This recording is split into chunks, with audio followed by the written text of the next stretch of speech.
everybody, and welcome to Feeling Seen, the podcast that talks about the movies that make us feel seen. Today's episode is such a special one. Around the Feeling Seen universe, we've been referring to my co-host as a kind of figure. Someone whose blockbuster roles as a child actor allowed a lot of other kids to feel seen for the first time.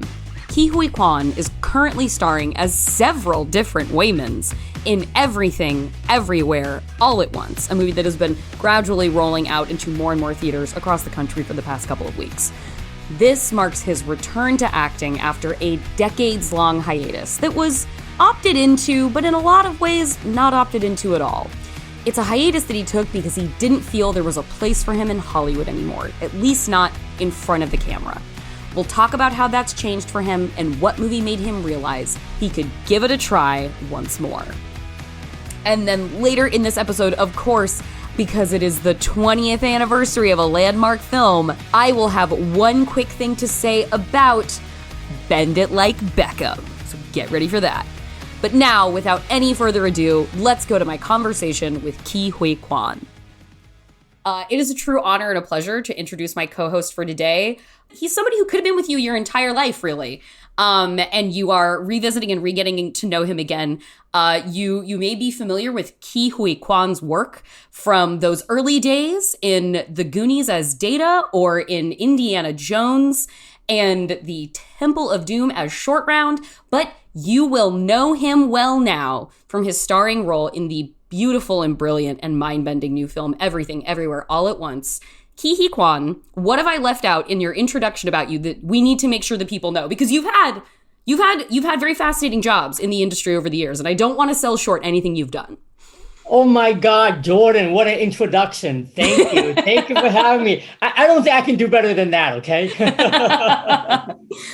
I will, a thing I didn't anticipate when this movie started, the moment in Everything Everywhere All at Once, directed by the Daniels, co-starring Michelle Yeoh, of course, the legend Michelle Yeoh. I didn't expect when you started talking to have such an internal emotional reaction to your voice, because you don't sound like a kid anymore, but there's something still just in like the core frequency of your voice to where you were immediately familiar and recognizable to me and a person that had been a part of my life for literal decades. And I did not anticipate all of that rushing into me, seeing you at this age, at the stage of your career, and feeling that same familiarity that I had felt since I was a kid. And that is an incredible connection to be able to maintain with people over such a long time. Wow. It's funny you said that, because when I stepped in front of the camera for the first time after more than 20 years away, really, all those wonderful memories that I had as a kid on the set of Indiana Jones and Goonies came rushing back in.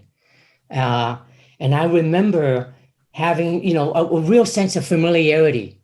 I've been here before. Yeah. And it felt really good. I felt like this is where I want to be. This is where I belong. And I was so happy.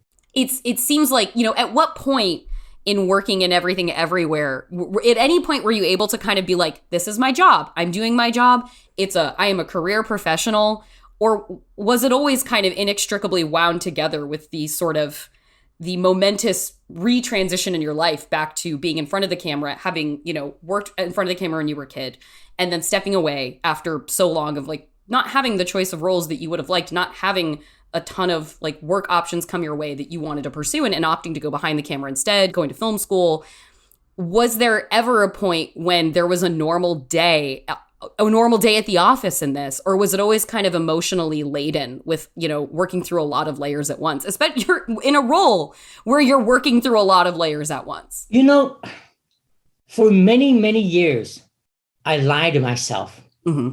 I lied to myself that I don't like acting anymore. Yeah. And it was when I was in my early 20s, and I had to make that difficult decision because there was no opportunities for me. And I decided to step away.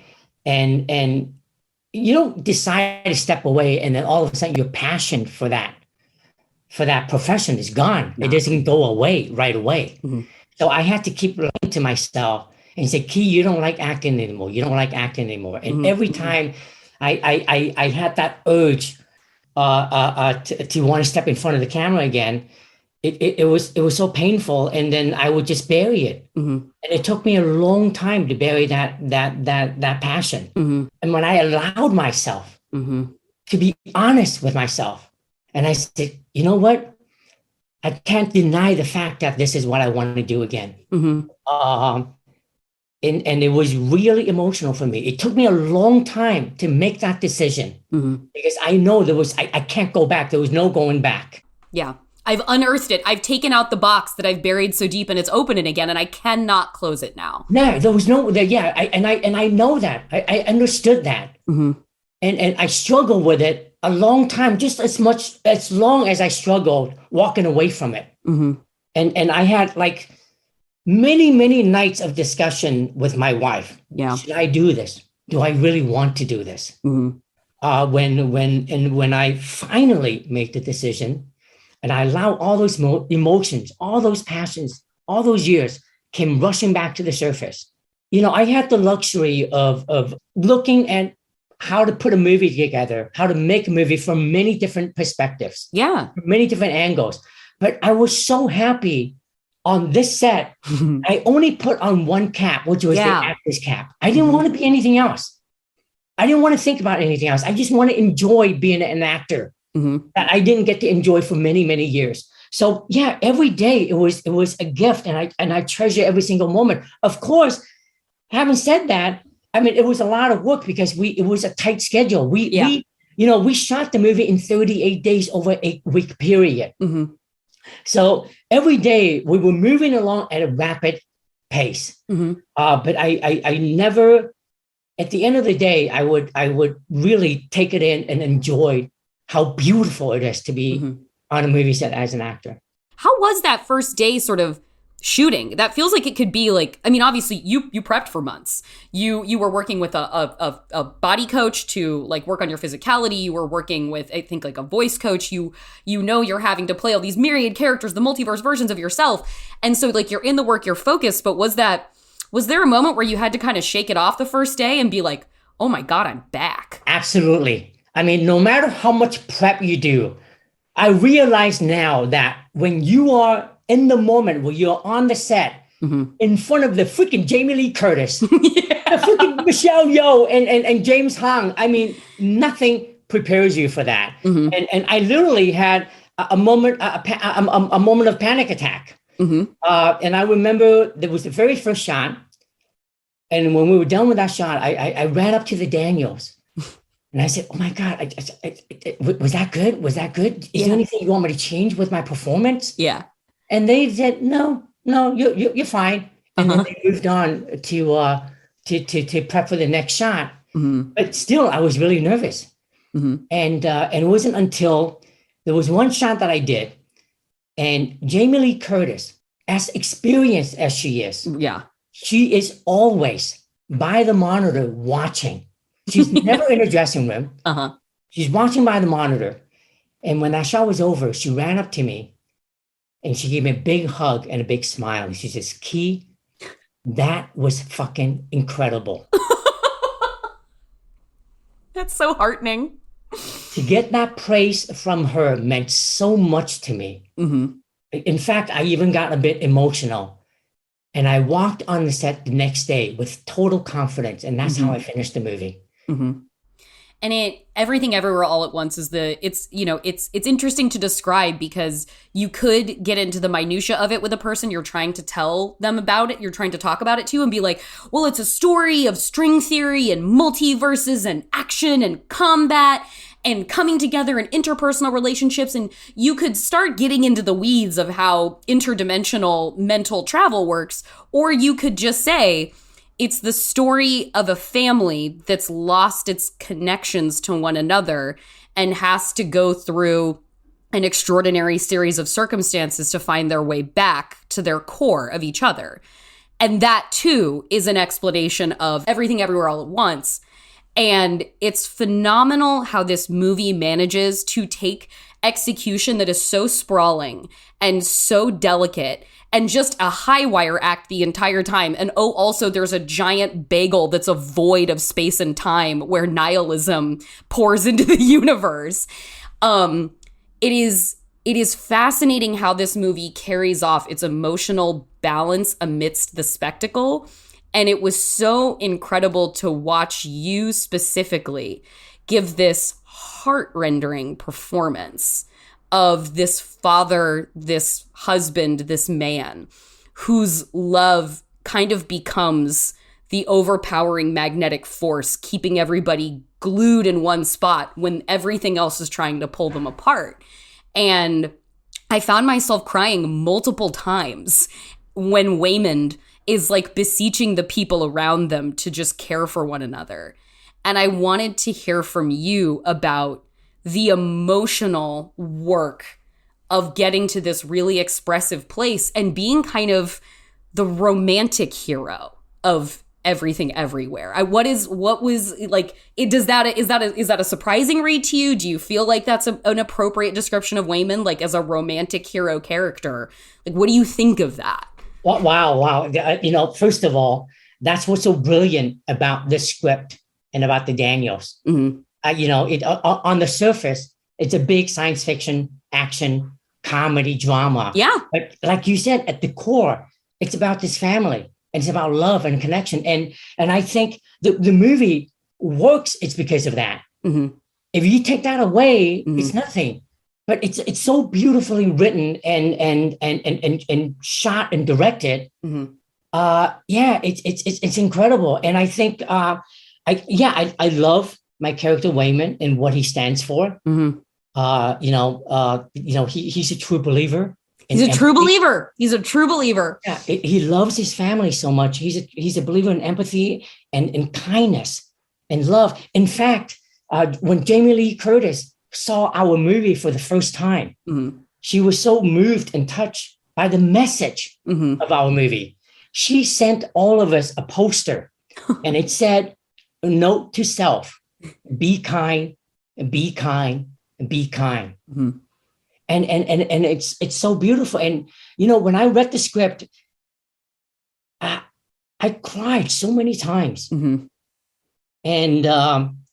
And when we were about to shoot that scene where Waymond gives his speech about kindness. Yeah. A lot was going on. There's so much going on. We have freaking like wind machine. Yeah. Like not one, but two. And then like 20, 30 background actors, cast members. It was like a lot of people. And the directors were really far away watching at the monitor. And there were like confetti flying around. And yet I'm like, oh my God, I'm so nervous walking onto the set and about to deliver this amazing speech. Mm-hmm, mm-hmm. And there was so much going on. And I remember really like in a corner because I really wanted to give it justice. And when they roll camera, oh my God, I'm so sorry. No. You take your time. I'm taking myself emotionally back to the day. Yeah. We shot that scene. Those first words, please stop fighting. Yeah. All that tears just started coming out, mm-hmm. started streaming down my cheeks. And I remember doing 2 takes. I was so emotional because it was such a beautiful message. Mm-hmm. And when it was done, I couldn't stop crying. Mm-hmm. And I stepped off the set. I was devastated. Mm-hmm. I literally couldn't stop crying. Mm-hmm. I just kept crying. And I remember Dan Kwan came up to me and he saw I was in trouble. I was really, my mind was like, my heart and my frame of mind was so deep into that character at that moment. Yeah. He came up and he made a joke. he made a really funny joke. I laughed and he pulled me out of it. Mm-hmm. Mm-hmm. And I thanked him for it. I mean, I was in a mess after that scene. It was just because of what this character represents. And, and watching it to this day, I still cry.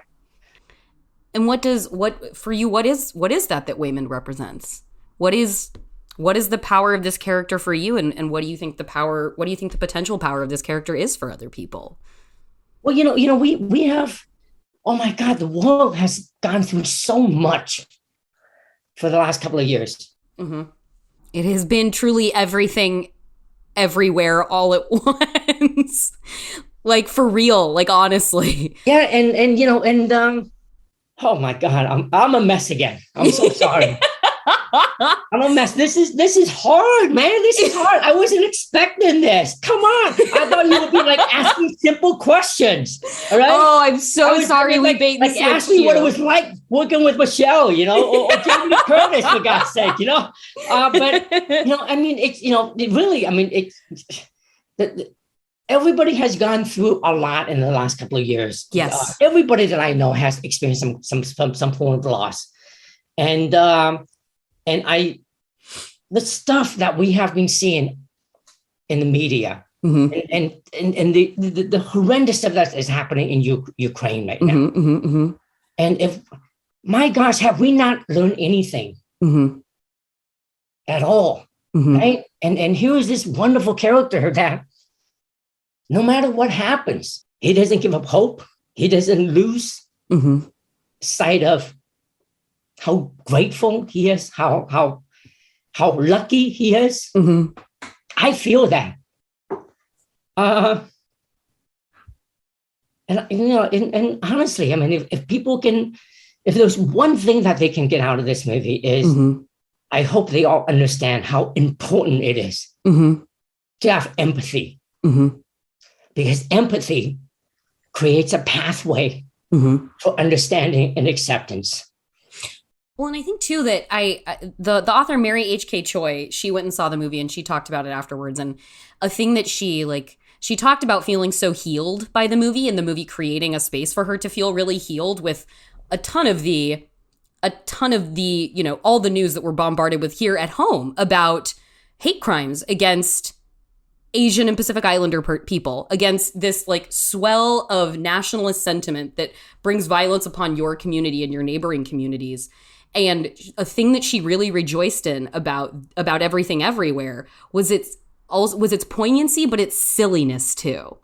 And its embrace of joy and its embrace of fun. And she's like, I never get to see people who look like me embrace our silliness on screen. It's about our Asian identity, and it's about the things that are happening to us, and it's about how we exist in conversation with whiteness, as opposed to how we just exist among each other, with each other, for each other. And there's so much silliness and joy about that. And I wanted to hear from you about the silliness that comes with hot dog fingers, and with you talking about the raccoon version of Waymond that exists in another universe, the Ratatouille version of him that exists. And I wanted to hear about like the way that this movie incorporates that joy as well, and kind of through the ability of multiverse storylines, allowing you to reflect the complexity of a character and a person like yourself, as opposed to having to play to something static that might be more in line with and echoing the less dimensional Asian characters that we've seen on screen, not just lately, but for time immemorial. Jordan, by the way, I don't even think you need my answer. You have spoken so eloquently about our movie. Oh my God, I would love for you to go. I would love for you to go on the press junket and explain what our movie is about, because I could not have said it better. The Daniels, they're so freaking creative and original and inventive. They created all these wonderful universes. For us to talk about, because, we're always in life, we'll always wonder what ifs, what would our life be like had we, made a different choice or go down a different path. And our movie explores that. What are we like, if you didn't get married or if you had taken a different job. I mean, it's just crazy. And it is silly. It is everything. In fact, this movie, I went to film school. This is the movie that they tell you not to make. Real? Okay, why is that? Why is that? Because I feel like that intuitively makes sense to me, but what at a technical level are they like, don't do this? First of all, they always say less is more. Yeah. And the Daniels go, no, more is not enough. I'm a maximalist, so I love that. Yeah. And then we have wall-to-wall music. Mm-hmm. And yes. Once when we enter that IRS building, it just takes off and it never lets go. Mm-hmm. Mm-hmm. And it doesn't let go until the very end. Mm-hmm. And by the very end, you're exhausted emotionally, mm-hmm. physically, and yet you just feel like you have gone on this amazing roller coaster ride mm-hmm. through the farthest part of the multiverse mm-hmm. and then come back. And it is an experience. It's an amazing movie. And I thought, oh my God, I thought the Daniels pulled off the impossible feat. I mean, it's we can have conversations about this, again and again and again. But yeah. It's a movie that the audience need to go watch it, experience it for them, for themselves, and walk away mm-hmm. with whatever they want. I mean, in fact, look at the bagel. What does it mean? What does it mean? Exactly. That was my first question for the Daniels. Yeah, they were like, what does it mean to you? Exactly. To everybody, it means different things. It's whatever matters most to you. Right. And honestly, I mean, Jordan, to have this movie mm-hmm. as my comeback movie after more than 20 years. Yeah.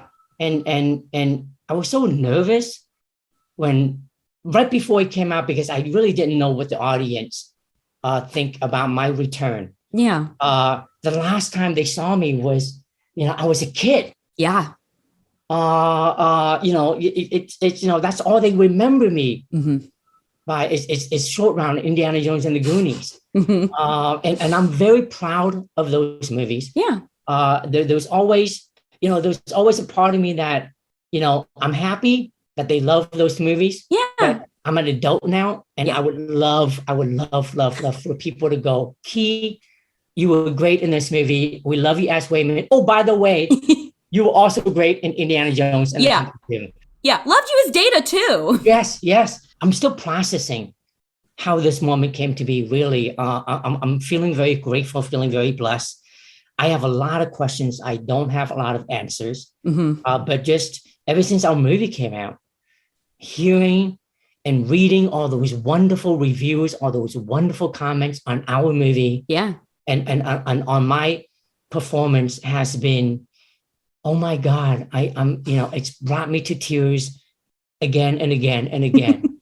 I'm really happy. I'm speechless. I have no words to describe my state of mind right now. Aside from saying I'm so happy. Well, it's incredible to see something that is it's so unexpected. There's so much going on in this movie, but at the same time, it does feel like in various ways, Waymond's story is also resonant with your personal story as Huy Quan. Like the idea of possibility being so close that you feel like you can touch it, but having to hold yourself back from embracing it, lest your heart be broken. Like you opting to move away from acting, no matter how much you still loved it. But the choice to continue to move forward, pursue a different professional track, go on your own strand of the multiverse, while also being aware of this one that sits over just to the other side that you would love to know, and you love to say, you hate to wonder what if. Like it's an incredible, beautiful symmetry I find between kind of your story as you've been telling it and Waymond's journey in this movie. The timing of all of this, it couldn't be more perfect. Had they offered me this role 10 or 15 years ago, I would have not been able to do it. Mm-hmm.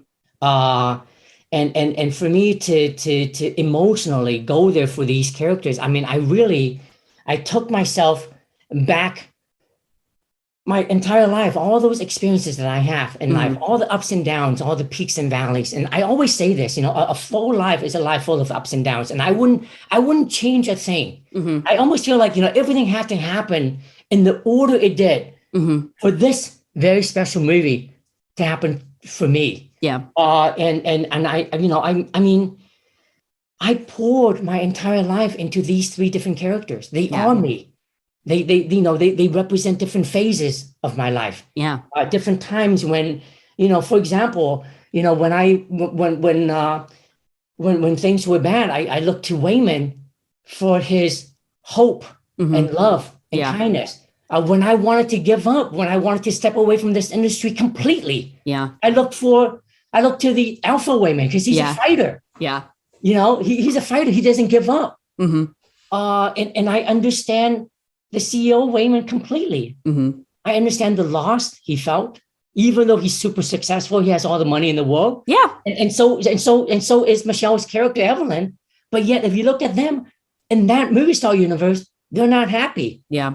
And it speaks volume to about life, about how we need to treasure one another. I mean, the human experience is so precious. We can all, we must all learn and share with each other, So yeah, it's again, every time I talk about it, I get emotional, but.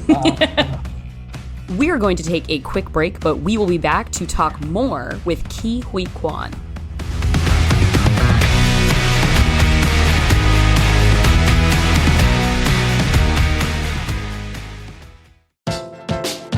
Max Fun Drive is just around the corner. 2022.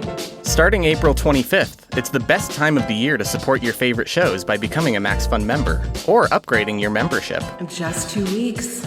We've got some great episodes and amazing thank you gifts in store. And who knows, maybe a few surprises. Don't forget bonus content. So make sure to tune in starting Monday, April 25th to get all the juicy details on what each show has in store. Actually, wait, what are the details anyway? And why are they juicy? That's kind of a strange adjective to describe details.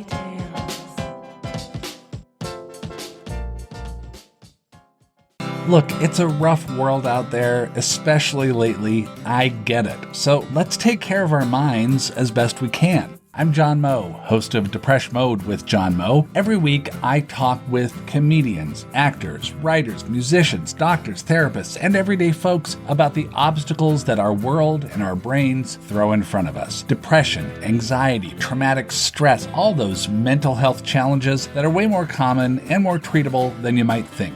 The first time I went to therapy, I was so ashamed, and I was like, can't believe I gotta go into therapy. Like, I thought I could be a man, and Humphrey Bogart was never in therapy. And then my dad said, yeah, but he smoked a carton of cigarettes a day. Give your mind a break, give yourself a break, and join me for Depresh Mode with John Moe.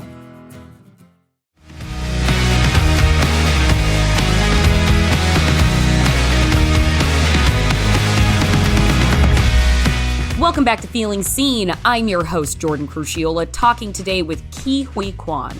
We've been talking a lot about everything, everywhere, all at once, and what it was like to return to acting. Now let's talk about the recent movie that made Huy think maybe it was time to step back in front of the camera. Well, another movie you've been talking about a lot as you've discussed this movie is Crazy Rich Asians, and how that was a real sort of paradigm shift in your mind for like allowing yourself to to dare consider again what is possible in your career and having one in front of the camera. And I wanted to hear specifically about like how Crazy Rich hit you when you saw it and what it indicated to you for what was possible, that it seems like probably felt impossible, which is what led to your decision to walk away decades ago. Like, what did that do in your mind for creating a sense of possibility when you watched that movie? If my return says anything, it is a testament to how important it is for not just Asians, but all groups of people to be represented in entertainment. Because until you see it, you still can't believe that it can also be you up there on the screen. And that's what that movie Crazy Rich Asians did for me. Yeah. When I saw that movie, and I remember I watched it 3 times in the movie theater.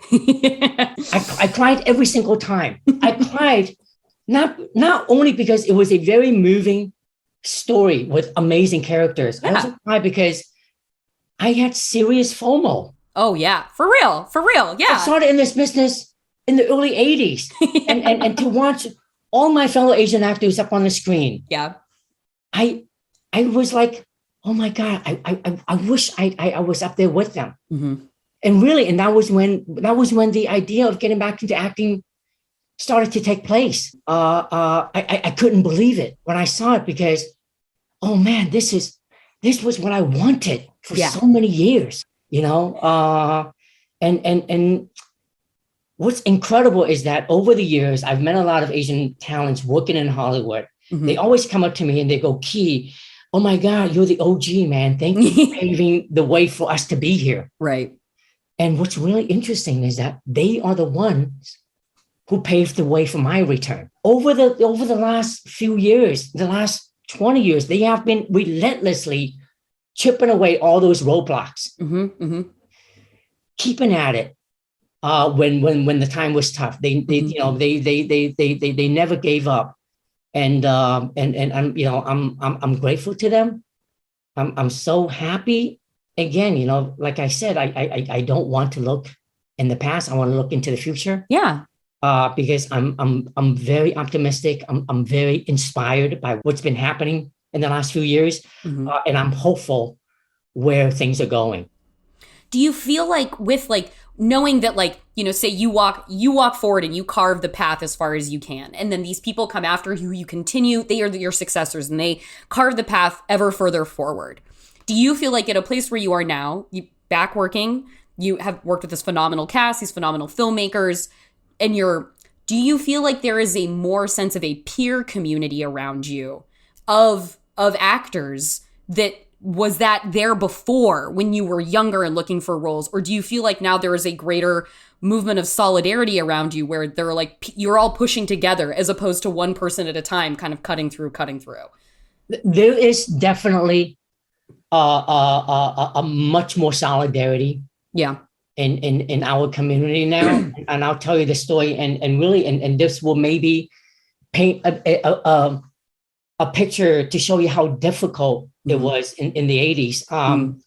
I was always one of the, you know, the only Asian face on a movie set. Yeah. So when I see another Asian face in the business, naturally, you know, you would want to gravitate toward them, and because we share, you know, the same heritage, we share the same culture, we speak the same language, and at that time, I always find it was really weird, but now I understand it.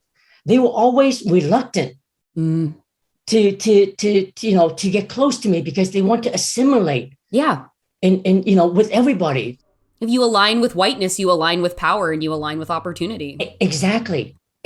So it was, you know, I didn't understand it. Then I was like, why? You know, why are you pushing me away? You know, but of course, you know, I understood it not only now, but I understood it, you know, later as I got older, because I just didn't have the maturity to understand that as a kid. Yeah. You know, but as an adult, I understand it. I get it. I mean, that is, in fact, you think about it, my given name is Huy Quan. And as I got older, when I was in my late teens and early 20s, I changed it to Jonathan Huy Quan. Oh, okay. Yeah. And I think a lot of minorities can understand this.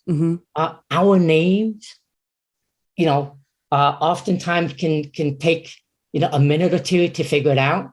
Some butcher it completely. Some don't even bother with it at all. And I remember I did a TV show. And we would shoot it in front of a live audience. And right before each taping, the cast would get introduced. And every time the announcer got to my name, he would struggle. And for whatever reason, I thought it would be easier if I changed it to an American, you know, a traditional American name. Yeah. And that's why I chose Jonathan. And I think... I think there's a lot to be said about that. I don't want to get into it, but that's a whole podcast on its own. Exactly. But you know, so when I decided to get back to acting, that was one of the things that I wanted to do was to go back to my given name, because going back to acting is going back to my roots, and my given name, you know, carries so much with my heritage and my family, and it just seemed really fitting. But yes, I mean, just like what you said, now, I mean, coming back now as an actor and seeing our community, there's definitely a much stronger sense of solidarity. I'm seeing a lot of the Asian community reaching out a hand to those in need. Totally. And not just Asians. They understand how difficult it was for them. So they're very willing to offer a hand to anybody in need. And to offer, you need this. I mean, they would be the first one there. And I'm seeing that now, and I'm really happy. And that's why I say I'm so hopeful. Thinking about Crazy Rich and Everything Everywhere, and those movies kind of in conversation with each other, because wanting to talk to you about them, I started thinking about a thing that, like, I'm a queer person, and a thing that we talk about a lot among, like, my peers and my friends is, like, not wanting to be defined as the opposition to straight people, the opposition to non-queer folks, but wanting to just be defined in our queerness with one another. And I know that I've spoken to several Black filmmakers who have talked about how they still feel like that an argument they feel like they still have with, like, executives is that their Blackness still needs to exist in contrast to whiteness to become valid and to become real. And with Crazy Rich Asians and with Everything Everywhere, you have these large ensemble casts of all Asian actors. And it feels like there is the opportunity. The community simply gets to define itself among itself as opposed to in comparison to something else. And I kind of wanted to hear from you about, like, a whole ensemble cast completely of like non-white characters through which to identify with one another, as opposed to, like, we are not defining ourselves as the other. We are specifically us in all of these nuanced and specific ways. That's what's so great about Everything Everywhere All at Once. Every time you have a minority up on the screen and you're trying to tell a story about a minority, oftentimes it has to be about identity. Yes. And this movie is not that. It's about family. It's about, very relatable issues. Families of all race. It doesn't matter who you are, you can relate to. A husband and a wife, being disconnected after many years of marriage. Yeah. The intergeneration trauma, and it touches upon that. And what I love about one of the message in this movie is that it asks you to please accept everyone, and all of us are entitled to be uniquely ourselves. And that is simply enough. It's just, yeah, I mean, it's a, oh my God, I wasn't expecting this interview to go, this route. I appreciate you going with it. Really? Just a side question that I did want to ask you, because you have worked in some of your behind the scenes work, you've done like stunt fight coordination and action choreography. I wanted to hear about, because I'm a big genre movie fan, I'm a big action movie fan, and a buddy of mine once described fight scenes in action movies as just like the musical interludes in a musical film, or the dance within a ballet. And I wanted to hear from you about, your training in and your bodily awareness of sort of the lyricism of martial arts on screen and that bodily action on screen, and communicating as a physical presence in that way. This is a vanity question for me because I'm super interested in action stuff. I was very lucky. I was able to work with a really, really like talented action director named Corey Yuen. In fact, he directed Michelle Yeoh's first movie, Yes, Madam. Huge fan of Michelle Yeoh and Yes, Madam, and her 15 costume changes in that movie. Huge fan. Yes.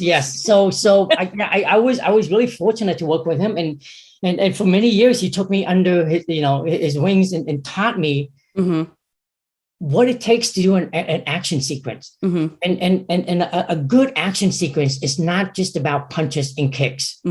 There's a lot of beauty and story that goes into there's the craft of choreographing an action sequence. You throw a punch, me blocking it. I mean, that's easy. But how do you tell a story within that short amount of time? And that's the challenge. I'm lucky to be able to learn from him and to really understand how to shoot it, how to edit it, how to choreograph it. And our movie, there was a lot of great action sequence, and it's really credit to our stunt team. Our stunt coordinator, Tim Ulick, and our wonderful Marshall Club boys, Andy and Brian Lay. They did an amazing job. It's just I had the best of time making those. It was really wonderful. And I think that the sequence speaks for themselves. Oh, absolutely. Yeah, absolutely. And I guess then I think I have to move into wrapping it up with you, which I'm very sad about. But my final question would be to you then, with all the Waymonds that you came to know, and through that, I would imagine all the Huy Quans that you came to call upon in being able to play all these versions of this person, which multiverse Waymond or which multiverse Huy do you find yourself calling upon now as you move through this stage of putting this movie out in the world and moving into a new era of your career? Which is the one that's getting you through? For many, many years, I fantasized about different universes,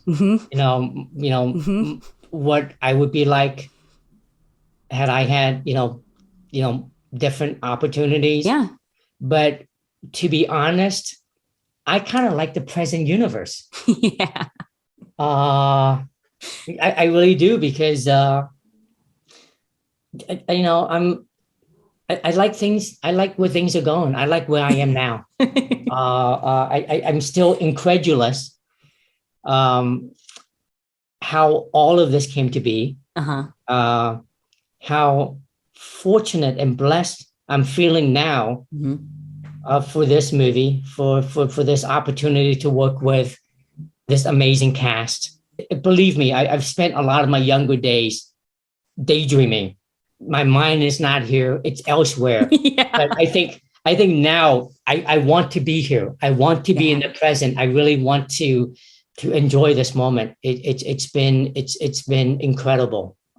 So I would say I would not refer to any other Huy Quans or any other Waymonds or any other universes. I just want to be here now. I'm so happy right now. I can't imagine having a more preferred answer to that question than the Huy that sits here is now and is of the moment and is looking forward. And I just want to thank you so much for your time today and for being so generous and warm in this interview. Thank you. This has been wonderful. Thank you. Jordan, I must say, I was not expecting this. You don't give your guests an easy route, do you? I wasn't expecting to cry, to laugh. But really, thank you for having me. It's a wonderful conversation that I wasn't expecting. Thank you again, Huy, for coming on. This was such a wonderful time. I've had a blast.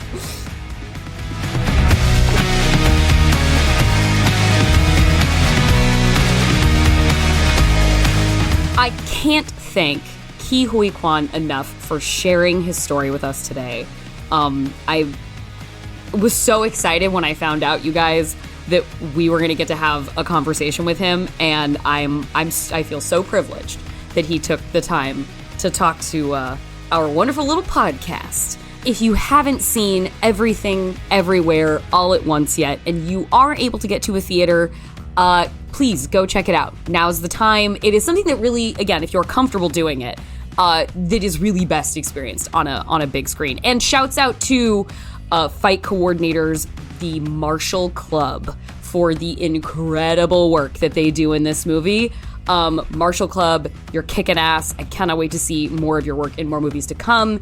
And if you've seen it, I dare you to go see it again and keep it together during Key's big monologue. That is your challenge. That is your feeling scene challenge, to go see Everything Everywhere All at Once again and not cry. Good luck. But now I have got to talk about one quick thing before we go.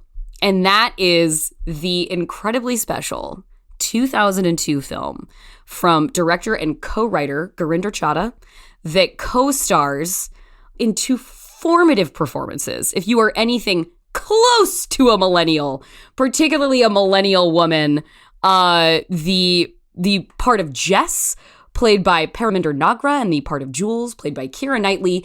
Bend It Like Beckham is the story of two young girls growing up in London, two teen girls growing up in London, and they find one another and companionship and love through the game of soccer. And it's a bit of a subject with Bend It Like Beckham. They find love because, inexplicably, because it's 2002, they are competing quietly for the affections of their adult soccer coach, Joe, played by Jonathan Rhys-Meyers, even though every single queer out there knows the one true pairing of Bend It Like Beckham is Jules and Jess. I just want to say shouts out to this movie. Bend It Like Beckham is it's still such a perfect gem of an experience. How many of us, including our producer Marissa Flaxbart, how many of us learned the rules of soccer watching Jules's dad explain what offsides meant to his wife using the salt and the teriyaki sauce on the table in the backyard?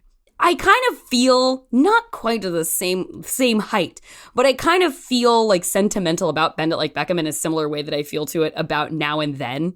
Just sort of like girl friendship and finding your way at a tender age. And the connection between Jess and Jules is great. Jonathan Rhys-Meyers, I feel like this was when a lot of American youngsters, at the very least, were introduced to his beautiful face. And I think that too was a coming of age moment for us to experience Coach Joe.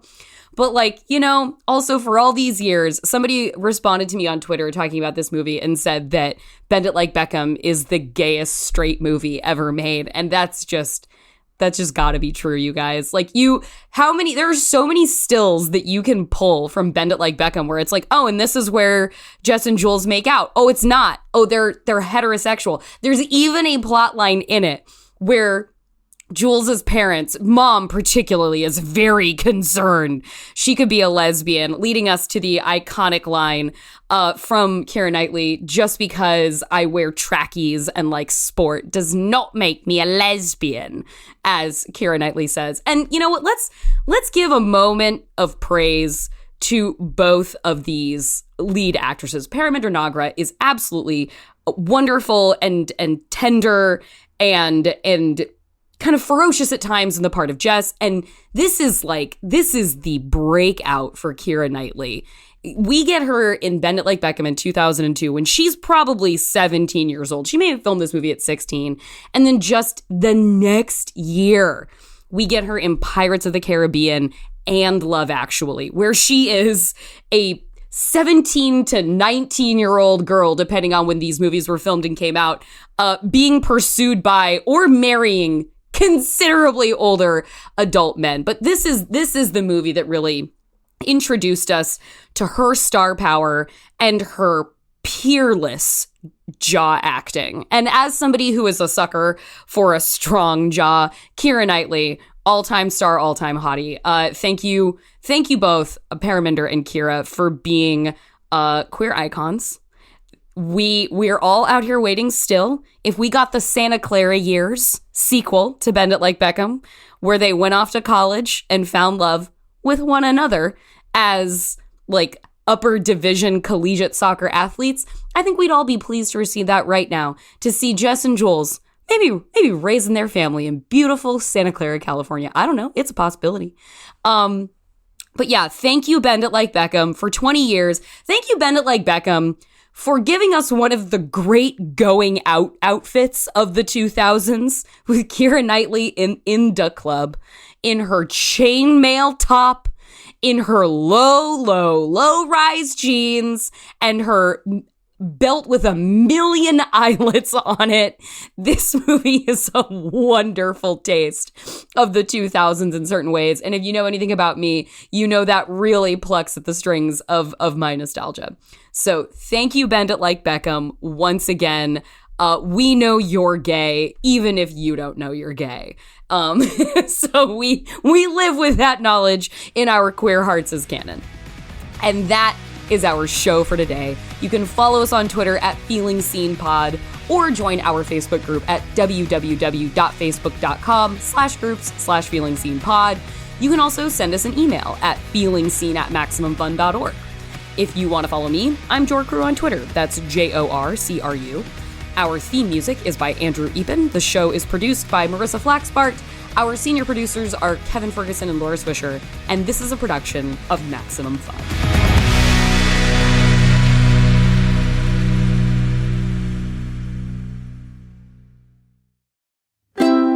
MaximumFun.org.